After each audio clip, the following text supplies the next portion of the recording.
So let's go to start on the Eucalyptus side, and we'll go over a lot of material, little bit of marketing material, technical material, as well as the kind of presentation with a demo, right?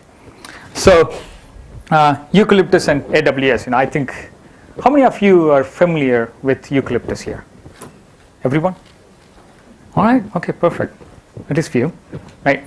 So Eucalyptus and AWS, they go hand in hand, if you will, right? And we'll talk about how easy it is to manage these two platforms using RightScale, right? That's the bottom line here. I'm Govind Rangasamy. I run the product management for Eucalyptus.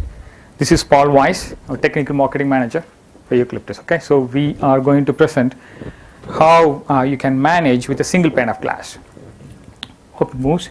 So yesterday, a few customers came and asked in our booth, hey, we get that, we get the infrastructure as a service, and some people would come and say, so I see this as PaaS and IaaS, right? So what do you guys do? IaaS? So what is in that IaaS, right? What is it? How is it different from what is out there, right, in the enterprise? So we'll explain that a little bit. And Eucalyptus and AWS hybrid, right? When you combine these two platforms for doing any hybrid operations, how do they work together? And then we'll move over to what we offer inside, so that it's so compatible with AWS. And then we'll do a quick demo. Little bit of overview. You can see all the dots over there, even little island somewhere that we don't know, right? Right? Those are Eucalyptus installations. Real installations. Actually, there are more installations that we don't know, right? We counted like probably 6 months ago, right? There are 25,000 of them. So you can see this is the most widely deployed on-premise infrastructure as a service platform, right? I emphasize the plus part because, and the implementations have been growing, right? AWS-compatible, we'll go at length into that topic clearly. And then we have a large ecosystem, right? It's not about just the platform as such, right? It is the ecosystem that really matters, right? So we'll go into the ecosystem part. Guess what? We are open sourced, right? How many of you know, those who know about Eucalyptus, how many of you know that we are open source? Oh, great. So we open sourced 3 years ago, or 4 years ago actually, right? The first open source version of infrastructure as a service, and Gartner clearly recognized as one of the major players in the market, right? So ecosystem. Talking about ecosystem, of course, we can put more bars and add more, where we integrate and stuff like that. You can see, as of last month we got 150, and today it's 165 partners signed up, right, across the board. You can see from platform level. When we talk about platforms, hardware platform, and you can run it on any hardware platform today, right? Most of the commodity ones, and hypervisor platforms and the storage platforms that work together, right? So that the platform level. And the data center automation tools. Data center automation tools, if you look at, they are basically, once you get the virtual machine or you get the machines, right, how the machines are configured, those are the data center automation tools, right? And, there are a bunch of them there. And then cloud services. What do you provide on top of the cloud itself? Nowadays, those cloud services actually are changing to be much more like a PaaS, platform as a service layer, right? So those are working already on top of Eucalyptus. And you have cloud services management where RightScale plays in clearly, right? So how do you manage the cloud itself? It could be just your private cloud or a combination of private and some public cloud, right? And multiple instances of your private cloud itself. So you need to be able to manage those different clouds with a unified layer. Customers, few of them, right? And many of them have been running in production for a long time. And one of the guys actually, they downloaded one of the open source versions, install it, right? He doesn't want to sign up for support. He said, It just works. He's a reference customer. He says it just works. All right, so infrastructure as a service, and you have to get the basics ready, right? Understand. Now, how many of you really get that infrastructure as a service? Any ideas, any clues? Okay, what do you understand about infrastructure as a service? We do have time, right, Paul? I want this to be much more interactive, right? So what do you understand about infrastructure as a service? On-demand compute capacity. On-demand compute capacity, perfect, right? Right. That's definitely an element of infrastructure as a service, and that's what customers want to see. I mean, the cloud customers or consumers want to see clearly. But at the end of the day, you go into an infrastructure, your data centers, right? You layer the software that makes infrastructure as a service. When you talk about infrastructure, you talk about compute, network, and storage, right? And suddenly, when you talk about service, a service has to be accessible from anywhere. So infrastructure as a service layer makes it possible, right? It abstracts your infrastructure, makes it possible to access from anywhere in the world. So you could have your large set of data centers in your enterprise, right? You can install them in multiple data centers, and you want to allow your customers, cloud customers, to access those, let's say, storage. Allow globally accessible storage available to them. Of course, there are controls that you need to put. You have to think about what kind of controls we add, but that's about it. Underneath that, the platform has to do certain things. So when you expose the whole platform to the world, just calling that cloud, let's say, right? When you start consuming the infrastructure, right? I mean, there are certain expectations from the other end. They think the compute capacity and storage capacity are infinite, right? So platform inadvertently, I mean, you have to do that as part of the platform, right? So the infrastructure service as a service platform creates that elastic pool. Of course, you have to slide in your racks, right, to make sure it happens. But at the end of the day, the platform knows, right, how to create the elastic pool. And once you have those two elements correct, you have to secure the platform and stuff like that. You have to expose the platform the right way. The way to expose the platform, right, you can create an API. Anyone can create an API. How do you create a solid API, right? An API that is easier to use, right? And an API that has an ecosystem. So that's what we have done. We have taken a solid API that's already published, a de facto standard API, which is Amazon AWS, right? And then we simply created that implementation with that API. And that is how you inherit the ecosystem, not only with our own partner ecosystem, but also with the AWS ecosystem.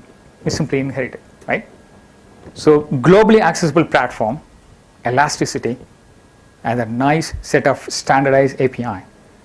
That's what makes this infrastructure as a service possible, right? So let's go into a little bit of what happens when you disintegrate and then see the individual pieces, right? Compute. When you think about cloud, right? You said on-demand access, right? And you can get an on-demand access from a virtual machine or hypervisor platform. You go and create from a virtual center, you get virtual machines, right? How is it different here? From an application point of view, how is it different? It's different in the cloud because compute is disposable. It's a different way of thinking. Compute is disposable. So when you write an application, Apache Web Server, right? It's a real case. Actually, Paul talked yesterday. Puma, for instance, has 2 zones, right? Puma.com runs on Eucalyptus. I asked him, how do you create a HA for your application?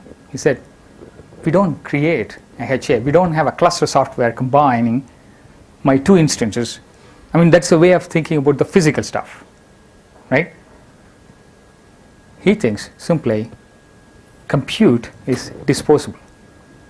When you think about that, your one of the virtual instances, right, goes away, another one automatically gets created. And there you go, the requirement. The requirement is it has to be fast. Right? When the puma.com gets hit, when one of the instances goes down, you have to really create the next instance really, really fast. And that's what platform does. It's really fast because you have the elastic pool available and the platform is fast to configure these things quickly.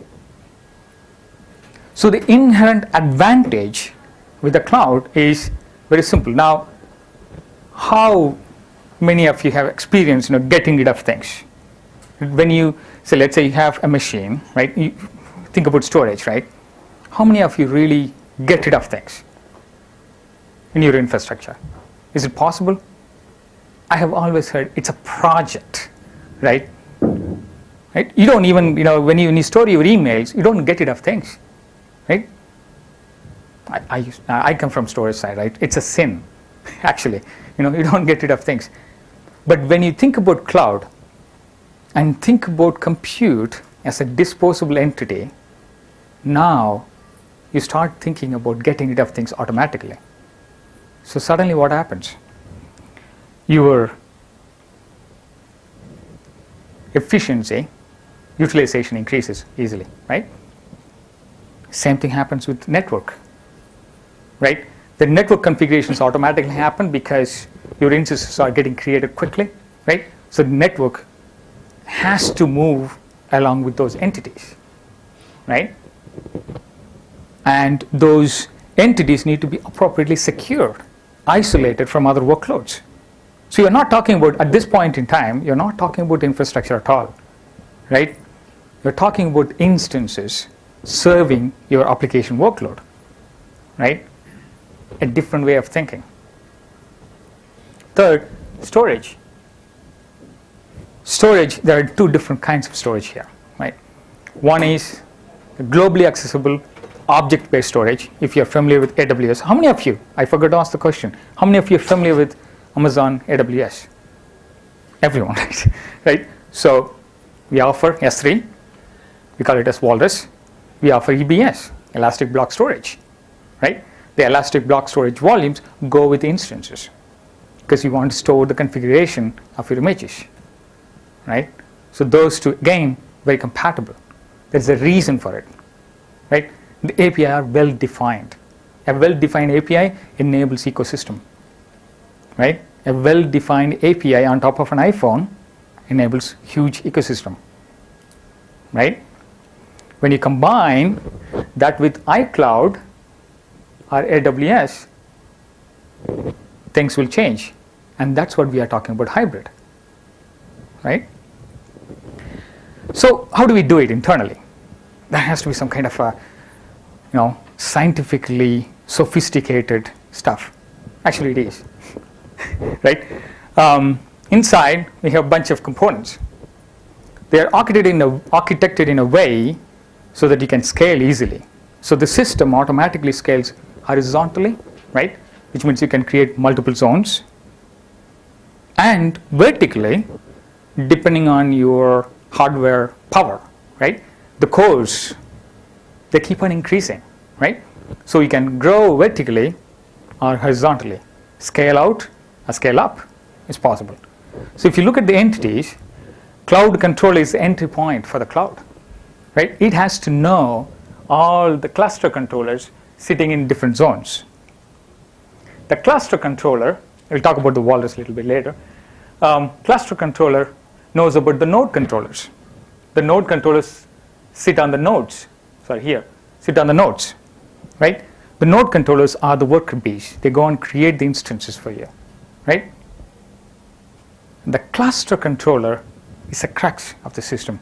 It knows all the time what's happening in the zone. Am I changing your mindset of how things work? So I talked about compute as a disposable entity, right? The way cloud works is you create a standardized set of instances. And the right way to do is, let's say you go to Dell.com, right? it's an efficient supply chain in the back end, right? You get configuration visits. You click, click, click. This is what the server that I want to get, right? After 5 days, Dell builds it for you, ships it. Think about that. It's the same thing. So you offer certain templates. You go in, click, click, click. There are certain configurations. Ship it to me. Actually, you know what? I should be able to access it globally. And that's what the cloud does.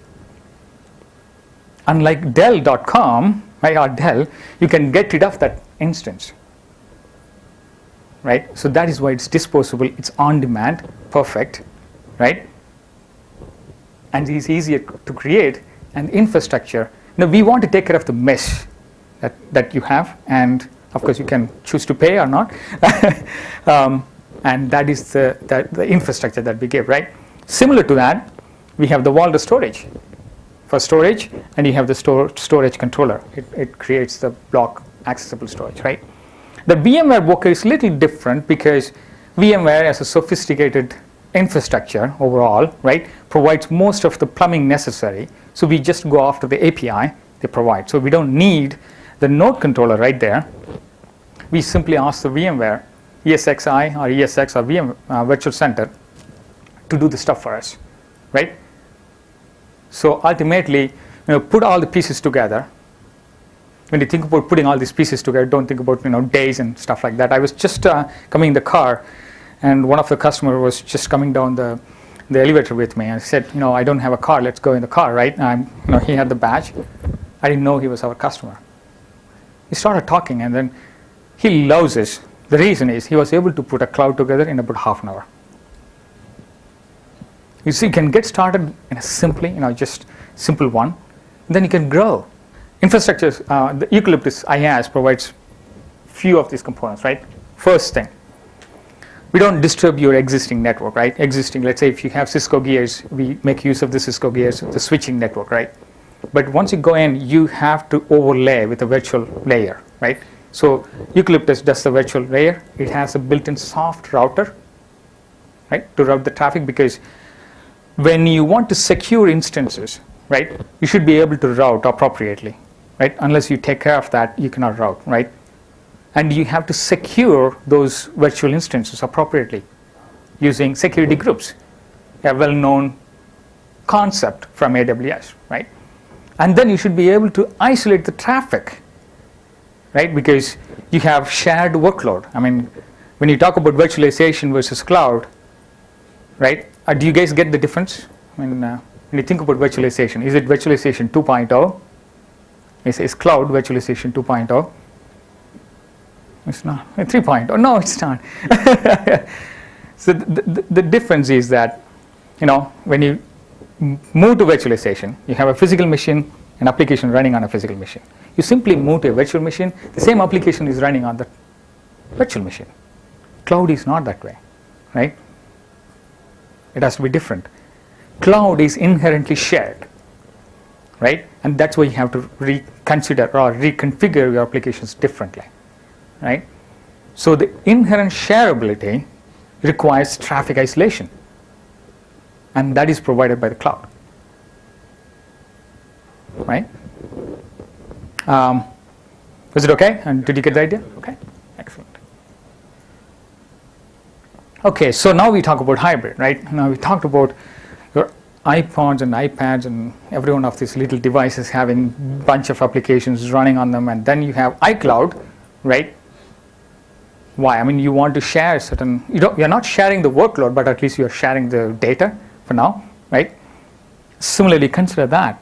You should be able to on-ramp to a public cloud, if it is compatible, is pretty good, right? Or off-ramp from public cloud to a private cloud, right? Few of our customers are considering the off-ramping aspect. They don't want to completely get rid of the public side, right? But they are certainly considering, because once you cross a threshold, right, you start thinking about, is it expensive or is it okay? I think my private cloud, and I want to take control anyway, right? One thing, it may be cheaper because the hardware price is going down anyway, right? You can never compete with AWS because they are going to drive on the cost. But for now, I have to have some control as well as have the option of going back and forth, right? So that's happening already, right? And the way you do it, right? There are multiple use cases here, right? Let me stop and ask the use cases side. The use cases, you can keep on adding more use cases. This is what we see, right? Scalable web services. You should be able to go back and forth, put a load balancer between, your private and a public, right? You should be able to construct a cloud, a hybrid cloud, so that your applications continue to run, right? HPC workloads. Now, I want to do Monte Carlo simulation, right? It's simply just transporting bunch of data to a public cloud, get something done, right? Because you don't want to use your existing infrastructure, or you don't want to buy and keep them idle. Get the job done, right? Get it back. When you get it back, right, you better have a compatible system if you want to run it, right? Development test, right? You can't wait for your IT because you want to run a bunch of QA tests. You don't want to wait for your IT to configure this stuff. I just go to swipe the card, go to public cloud, and get the job done, and I know my results and get back, right? So and when I get a chance, I will run my QA test locally. You should be able to configure your local, your inside private IT. You should be able to do the same thing, right? So those are the use cases that we see regularly. Now there are other use cases, right? But if you think about the hurdles, these are beautiful. Yeah, I want to see that, right? We see that, but are the customers there at this point? Not yet, right? There are hurdles in terms of governance, right? In terms of having a unified management layer. These are troubles, right? So we are getting there. We're not getting there faster, right? And it's important to understand the compatibility reasons for it, right? Compatibility brings a lot of good benefits. It will help you solve this governance issue, right? Simple questions like, am I metering the same way? How much should I pay for Amazon? How much should I pay for HP or Dell to get my service, right? Simple capacity planning exercises, right? So you need to do those basic things that you have been doing with, other parts for a long time, right? Should be able to do at the cloud level, right? Unified management layer, right? You have to maintain your change and config anyway, right? What you're getting from public services is a bunch of virtual instances, right? Application is yours, and configuration is yours, and the configurations keep changing, right? And you should be able to keep up with those configuration changes, either public or private, because it's unified. The workload change, right? So you need to have a common management layer. And monitoring and service management, again, the same thing, right? These are all simple well-known hurdles, right? There may be others, and we have to get there slowly, right? However, if you have the compatibility, right, we have to emphasize the compatibility. Is it the API compatibility? Anyone can create an API, right? I can create an API. I used to be a developer for 10 years, right? I can create an API, right? You can create an API. Great. But are the semantics of those API, the platform, are the same? Semantics mean the relationship between the components that are working together, right? We talked about compute, storage, and network, right? Are they working together the same way?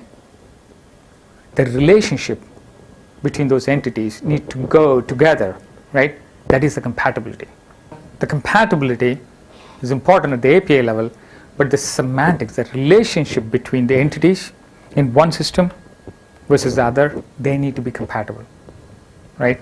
That's a major piece. In the last slide, when you showed the similar API, what does it mean? What is it that you're trying to say? The similar API is basically, I didn't say the same API, right? It's the same API, but if you think about it, when considering the semantics part, right, they are the same or similar API. I didn't want to exactly say, the same API. In fact, it is the same set of API. We simply took, I would say it's a typo, right? It's the same API. Yeah, I guess just to elaborate a little bit, Amazon publishes their WSDL on the API. and we've used that to reverse engineer Eucalyptus, basically to say that Eucalyptus is Amazon, but you run it in your private data center from an API perspective. From an API perspective. Yeah, and then what Govind keeps talking about, the semantics, for anybody that's we talk about EBS, we talk about Walrus, we talk about things that you normally do. So to start a virtual machine, to do elastic IPs, to do all of those different things that you do in Amazon today, we can do all those same things. It's because the APIs are very, very similar. And we test it. I mean, that's why RightScale works so well with Eucalyptus, because they are validating their API connection, right, through Amazon, and then they point RightScale to us, to Eucalyptus, and it works seamlessly. And it's the same with all those that huge partner ecosystem. It's because of the same reason. They didn't, a company didn't start because, well, we want to connect to Eucalyptus. They started because they wanted to connect to Amazon, right? They wanted to make some money or have a project that connected to Amazon. And to connect to Eucalyptus, it's just a URL change and credentials. Exactly. And it will work. Absolutely. Yeah. So think about this one, right? I just did a search, Google search, and a simple one. You can download an Amazon AWS SDK for C# and point to Eucalyptus Cloud. You can get the job done. And that's what is happening with a lot of our partners. It's the same damn thing. The de facto standard ecosystem is pretty good. Same SDK, right? You can use it anywhere. All right. So with that, hope you got the idea, right? We have a quick demo to go through. What I'm going to show is I've created a couple of things, and one of the things is called a server template. And a server template in RightScale is a combination of a couple of things.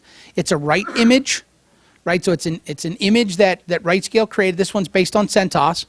It's got some secret sauce in there from RightScale, right? Basically, it's an agent, right, that can communicate back and forth. And then some write scripts. Right, and a write script is once that virtual machine gets up and running, it checks back with the server, pulls in these scripts, and then can run these scripts to go build something. Right, because at the end of the day, how many of you guys go into Amazon and turn on virtual machines? Then what do you do once you turn it on? You log into it remotely, you configure it, or you install software, and then the next thing is you configure it, and then it's ready to go. Right, so the idea here is I'm going to use the same scripts for Eucalyptus, the same scripts for Amazon.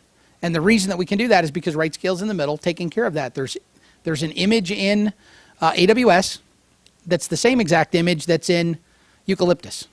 Right? So all I'm really doing is just building out a few pieces to make this easy. And the nice thing is because the scripts are the same, no matter where I run this, the load of the software, the configuration of the software is going to be identical. Okay? So I'll pause it a couple of times just to talk about it, but let's get going here. So the first thing I'm going to do is I'm going to show you how I'm connected to two clouds. The first one is called Eucalyptus Public, and the next one I'm going to use AWS US East.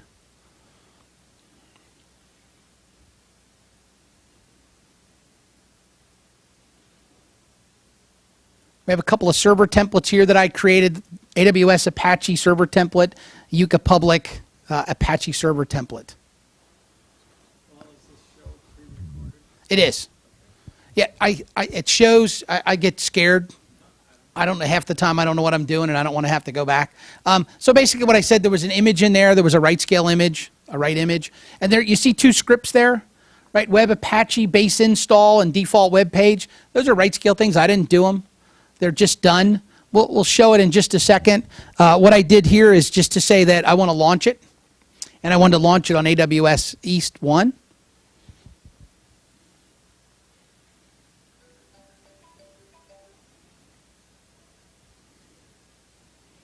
And what I'm doing here is I'm just choosing my security key, choosing my security group.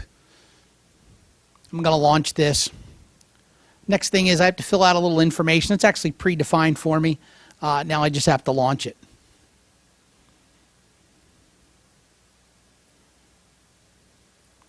So this is all real time.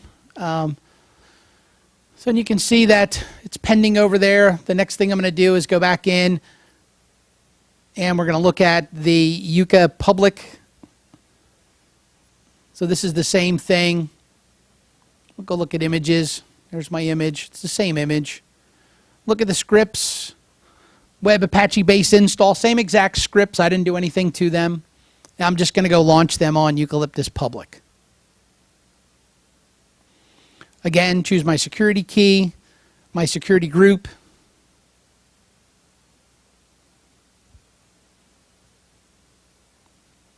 I'm going to go launch it. I got to fill in this information. I could have done this in the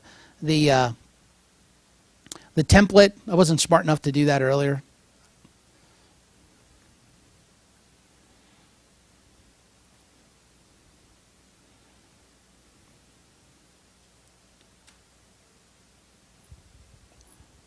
So I mean, you can see here we're 3 minutes. This was all live, so we're 3 minutes and 50 seconds in.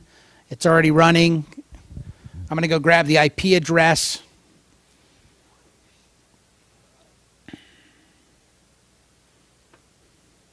And there's the web page. So did you notice I didn't do anything to install this? I didn't do anything to configure this. All I did was say I want to use this script. The nice part about that script is it's repeatable. So the same instance that I ran, or a very similar instance with the same packages, is now being started on the Eucalyptus cloud, right? I think that's pretty important. I've run some pretty large data centers, 7,000 Unix nodes, and if I could have things that were repeatable, I wouldn't screw them up, right? So I think that's pretty important. When you start looking at governance, you start looking at those type of things, it's pretty important. You can see this one is in Yuka Public 1. It's still pending. Takes a couple of minutes to get that up and running. And once we do that, we'll go to that web page. Does that make sense? Anybody have any questions so far? I think when you look at the whole hybrid thing, it's kind of like we talked about earlier, getting this application up and running in 2 places is not that difficult, right? And RightScale's made it even easier. The problem becomes synchronizing data in 2 places, multiple places. But and that's a challenge based on, depending on how large the data set is. And based on RTOs and RPOs, there's what the failover mechanism is, right? And there's the time of the failover. And RPOs and RTOs can be shrunk, but you usually have to pay more. So, I mean, it's just one of those things that it's important to know. It's important to be able to do. The nice part about it is because, for instance, I'm starting a web server here. I have some scripts that, the right scripts that configured it. Think about this. What if I had a web server that, the holidays are coming up, like Puma, like Govind was talking about. Puma is a large customer of ours. That, the holiday rush is coming. They want to expand. They need to expand servers. A couple of clicks of a button, I can have another server running. A couple more clicks, I can have another server running, right? I can put monitoring behind it to make sure that, I've always met my, maybe it's a CPU thing or it's a traffic thing, that I could automate that next process. But if I didn't have these scripts, I couldn't do it repeatably. So here we have the Eucalyptus image. The right image is running. I'm just going to go grab the IP address and then go back over to the web web interface or to the web browser and just bring in that. So nothing changed.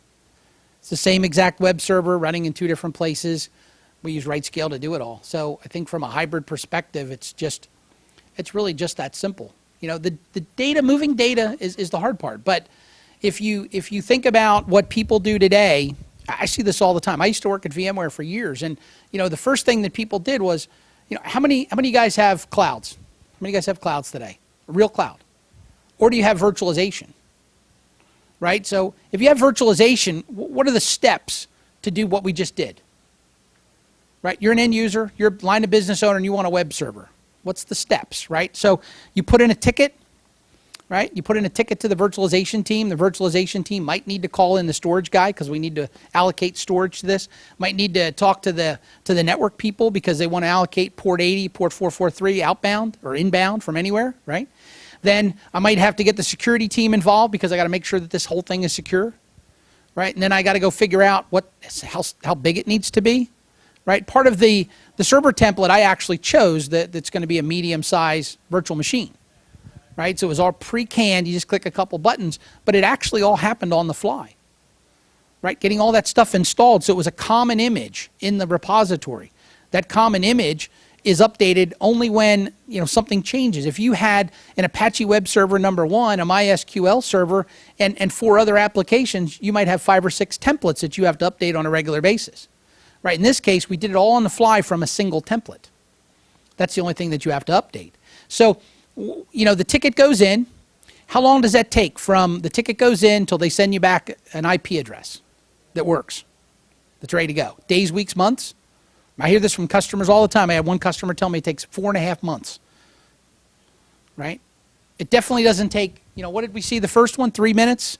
And now we're at 7 minutes. So we did it twice in that short a time.